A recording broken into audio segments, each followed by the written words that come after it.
Minimum 10ാം class വിദ്യാഭ്യാസ യോഗ്യതയുള്ള വനിതകളിൽ നിന്നും പുരുഷന്മാരിൽ നിന്നുമാണ് കേരളത്തിന് പ്രത്യേക ഒഴിവുകളൊക്കെ ആയിട്ട് സെൻട്രൽ റിസർവ് പോലീസ് ഫോഴ്സിലേക്ക് CRPF പുതിയൊരു അപേക്ഷ ഇപ്പോൾ വിളിച്ചിട്ടുള്ളത്.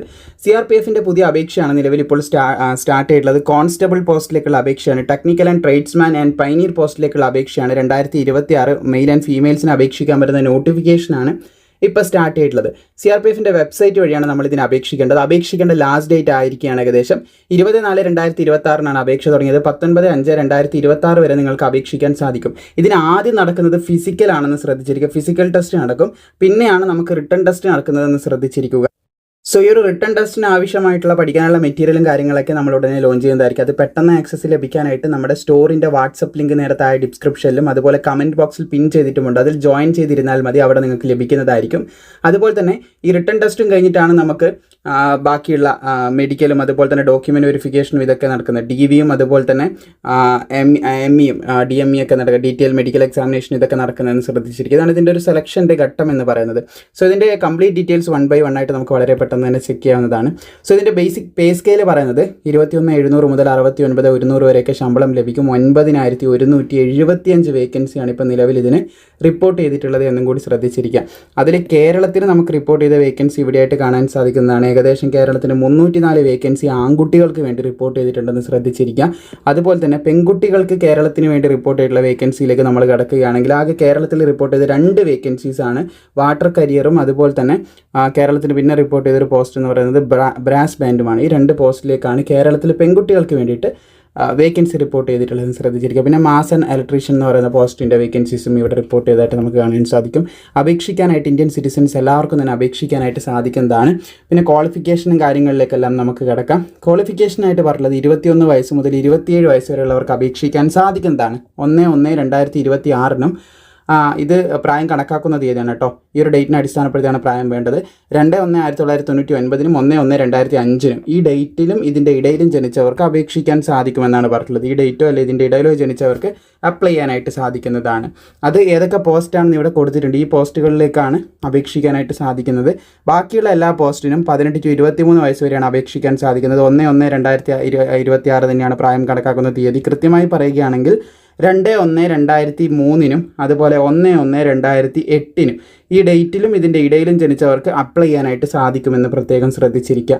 പിന്നെ SC STക്ക് 5 വർഷവും OBCക്ക് 3 വർഷത്തെയും പ്രായത്തിലിളവും കൂടി ഈ പോസ്റ്റുകളിലെല്ലാം നൽകപ്പെടുന്നുണ്ടെന്നുള്ളൊരു കാര്യം കൂടി പ്രത്യേകം ശ്രദ്ധിച്ചിരിക്കുക.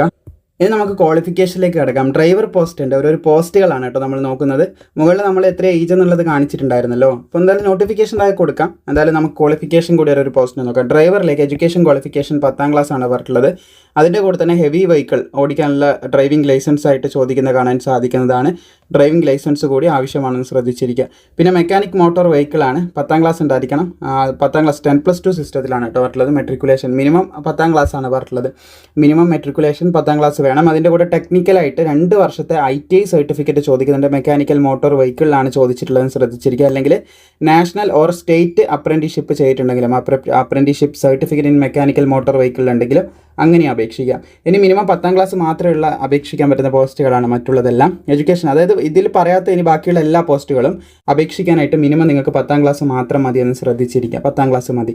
അതിൻ്റെ കൂടെ നിങ്ങൾക്ക് കാണാൻ സാധിക്കും ട്രേഡിലുള്ള അറിവുണ്ടാണെന്നേ പറയുന്നുള്ളൂ. അല്ലാണ്ട് എക്സ്പീരിയൻസ് വേണമെന്നോ കാര്യങ്ങൾ വേണമെന്നോ എന്നൊന്നും ചോദിക്കുന്നില്ല. ആ ഒരു ട്രേഡിലുള്ള അറിവ്, വർക്ക്ഡ് ഇൻ റെസ്പെക്റ്റീവ് ട്രേഡ്, ആ ഒരു ട്രേഡിൽ വർക്ക് ചെയ്യാനുള്ള കാര്യങ്ങൾ നമുക്ക് എന്താ അറിയണം. ഇപ്പോൾ വാഷർമാൻ എന്നൊക്കെ അലക്കുക എന്നുള്ളൊരു ജോലിയാണ് വരുന്നത്. സോ അത് ഒട്ടുമിക്ക എല്ലാവർക്കും ചെയ്യാൻ പറ്റുന്ന ഒരു ജോലി തന്നെയാണ്. ടെക്നിക്കലി സ്കിൽഡായിട്ട് ഉള്ള ആളായിരിക്കണം അങ്ങനെയൊന്നുമില്ല. അതിന് സയൻസ് പഠിക്കണമെന്നോ കാര്യങ്ങളോ അങ്ങനെയൊന്നും തീർച്ചയായിട്ടും ഇല്ലാത്തൊരു കാര്യമാണ്. സോ എല്ലാവർക്കും അപ്ലൈ ചെയ്യാൻ പറ്റും. മിനിമം 10th ആണ് ഇതിൻ്റെ ക്വാളിഫിക്കേഷനായിട്ട് പറയുന്നത്. ഇനി പൈനീർ വിങ് അതുപോലെ തന്നെ മാസ് ആൻഡ് ഇലക്ട്രീഷ്യൻ വിങ് ആണ്. അതിന് 10ാം ക്ലാസ്സും അതുപോലെ 1 year experience in respective trade ചോദിക്കുന്നുണ്ട്. പിന്നെ അതുപോലെ തന്നെ ആ ഒരു ട്രേഡിലുള്ള അറിവും കാര്യങ്ങളൊക്കെ ചോദിക്കുന്നതായിട്ട് നമുക്ക് കാണാനായിട്ട് സാധിക്കുന്നതാണ്. Having certificate of trade from recognise in ITI സർട്ടിഫിക്കറ്റും കൂടി ചോദിക്കുന്നത് നമുക്ക് കാണാനായിട്ട് സാധിക്കുന്നതാണ്. സോ ഇതാണ് യോഗ്യതയും കാര്യങ്ങളൊക്കെ ആയിട്ട് പറയാനുള്ളത്. അപ്ലൈ ചെയ്യേണ്ടത് നമ്മുടെ CRPFിൻ്റെ വെബ്സൈറ്റ് വഴിയാണ്. 100 രൂപ അപേക്ഷാ ഫീസ് അടക്കണം കേട്ടോ. അത് എല്ലാവരും അടക്കേണ്ട. ജനറൽ EWS OBC വിഭാഗത്തിൽപ്പെടുന്ന ആൺകുട്ടികൾ മാത്രമാണ് അപേക്ഷാ ഫീസ് അടക്കേണ്ടത്. SC ST അതുപോലെ തന്നെ ഫീമെയിൽ ഉദ്യോഗാർത്ഥികൾ ആരും തന്നെ അപേക്ഷാ ഫീസ് അടക്കേണ്ട കാര്യമില്ല. എക്സ് സർവീസ്മെനും ഫീസ് ഉണ്ടാവുന്നതല്ല എന്നും കൂടി പ്രത്യേകം ശ്രദ്ധിച്ചിരിക്കുക. ഇനി ഇതിൻ്റെ സെൻറ്റർ നമുക്ക് കാണാൻ സാധിക്കും. Centre for PET PST trade test DV അതുപോലെ തന്നെ എൻ്റെ DME ഇതിൻ്റെയൊക്കെ ട്രേഡ് ടെസ്റ്റും ബാക്കിയുള്ള കാര്യങ്ങളൊക്കെ നടത്താനുള്ള സെൻറ്റർ എവിടെയാണെന്നുള്ളത് നമുക്ക് നോക്കാം. കേരളത്തിൽ നമുക്ക് തിരുവനന്തപുരത്ത് സെൻറ്റർ ഉണ്ട് എന്ന് ശ്രദ്ധിച്ചിരിക്കുക. കേരളത്തിൽ വെച്ച് തന്നെ ഇതിൻ്റെ സെലക്ഷൻ നടക്കുന്നതായിട്ട് നമുക്ക് കാണാൻ സാധിക്കും. തിരുവനന്തപുരത്ത് സെൻറ്റർ ഉണ്ടാകുന്നതാണ്. അപ്പോൾ ഇതിൻ്റെ ആദ്യം ഫിസിക്കലാണല്ലോ നടക്കുന്നത്. ഫിസിക്കലിന് വേണ്ട കാര്യങ്ങൾ നോക്കുകയാണെങ്കിൽ ഇത്രയും പോസ്റ്റുകൾ ഇവിടെ പറഞ്ഞ ഇത്രയും പോസ്റ്റുകളിൽ ഫിസിക്കൽ വരുന്നത് 5 കിലോമീറ്റർ ഓട്ടം 24 മിനിറ്റിലാണ് കേട്ടോ. അതുപോലെ ഫീമെയിൽസ് ആകുമ്പം 1.6 കിലോമീറ്റർ ഓട്ടം 8.5 മിനിറ്റിൽ ഓടണം എന്നാണ് പറഞ്ഞിട്ടുള്ളത്. അതാണ് ഫിസിക്കൽ വരുന്നത്. അതുപോലെ തന്നെ CT കുക്ക്, വാട്ടർ കരിയർ തുടങ്ങിയിട്ടുള്ള മറ്റുള്ള പോസ്റ്റുകൾ ഇവിടെ നിങ്ങൾക്ക് കാണാൻ സാധിക്കും. സോ അതിന് വരുന്ന 1.6 കിലോമീറ്റർ ഓട്ടം ഏകദേശം 10 മിനിറ്റിൽ ഓടി തീർത്തിയാൽ മതി കേട്ടോ. 10 മിനിറ്റിൽ ഓടി തീർത്തിയാൽ മതി എന്നാണ് പറയുന്നത്. ഇതാണ് അതിൻ്റെ ഫിസിക്കലിൽ വരുന്നത്. ഇനി CT മാസൻ ഇലക്ട്രീഷ്യൻ പോസ്റ്റുകളാണ്. 1.6 കിലോമീറ്റർ ഓട്ടം 9 മിനിറ്റിൽ ഓടി തീർത്തിയാൽ മതി എന്നുള്ളൊരു കാര്യമാണ് ഇവിടെ പറയുന്നത്. സോ ഇതാണ് ഇതിൻ്റെ ഫിസിക്കലിൽ വരുന്നത് എന്ന് ശ്രദ്ധിച്ചിരിക്കുക. ഫിസിക്കൽ സ്റ്റാൻഡേർഡ് ടെസ്റ്റിലേക്ക് കിടക്കുകയാണെങ്കിൽ 170 സെൻറ്റിമീറ്റർ ഉയരം ആൺകുട്ടികൾക്കും 157 സെൻറ്റിമീറ്റർ ഉയരം പെൺകുട്ടികൾക്കും ഉണ്ടായിരിക്കണം.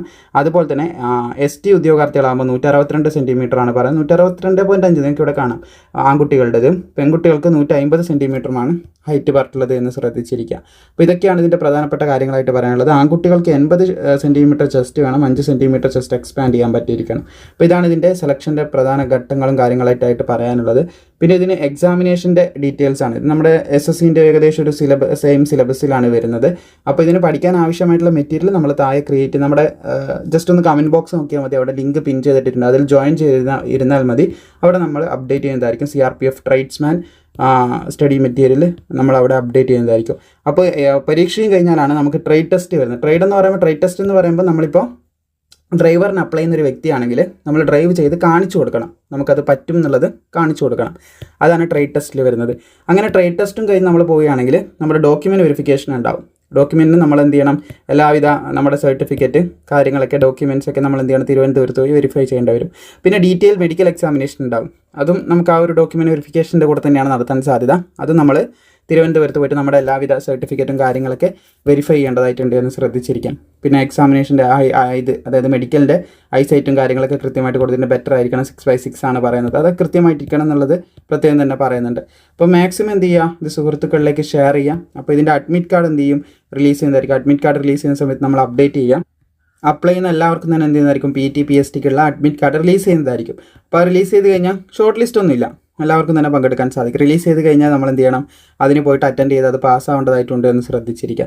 അപ്പോൾ ഇത് മാക്സിമം ഇതിൻ്റെ സെലക്ഷൻ ഒന്നുകൂടെ കൊടുത്തിട്ടുണ്ട്. PT PST അതുപോലെ തന്നെ CBT അതായത് കമ്പ്യൂട്ടർ ബേസ്ഡ് എക്സാം. ആദ്യം ഫിസിക്കൽ, പിന്നെ കമ്പ്യൂട്ടർ ബേസ്ഡ് എക്സാമിനേഷൻ, പിന്നെ ട്രേഡ് അല്ലെങ്കിൽ സ്കിൽ ടെസ്റ്റ്. രണ്ടും ഏകദേശം ഒന്ന് തന്നെയാണ് ഈ ടെസ്റ്റ്. എന്നിട്ട് എന്ത് ചെയ്യുന്നു, ഡോക്യുമെൻറ്റ് വെരിഫിക്കേഷൻ നടത്തുന്നു. അതുപോലെ തന്നെ മെഡിക്കൽ എക്സാമിനേഷൻ. ഇത് രണ്ടും ഒരുമിച്ചിട്ടാണ് നടത്തുക എന്നും കൂടി പ്രത്യേകം ശ്രദ്ധിച്ചിരിക്കുക. അപ്പം മാക്സിമം നിങ്ങളിത് സുഹൃത്തുക്കളിലേക്ക് ഷെയർ ചെയ്തോളൂ. സോ ലാസ്റ്റ് ഡേറ്റ് ഏകദേശം ആവാനായിട്ടുണ്ട്. ഈ മാസം 19-ാം തീയതി വരെ മാത്രമേ നിങ്ങൾക്ക് അപേക്ഷിക്കാൻ സാധിക്കത്തുള്ളൂ. അപ്പോൾ കൂടുതൽ വിവരങ്ങൾക്കും അപ്ഡേറ്റിനുമായിട്ട് പ്രോപ്പറായി നമ്മളെ ഫോളോ ചെയ്താൽ മാത്രം മതി.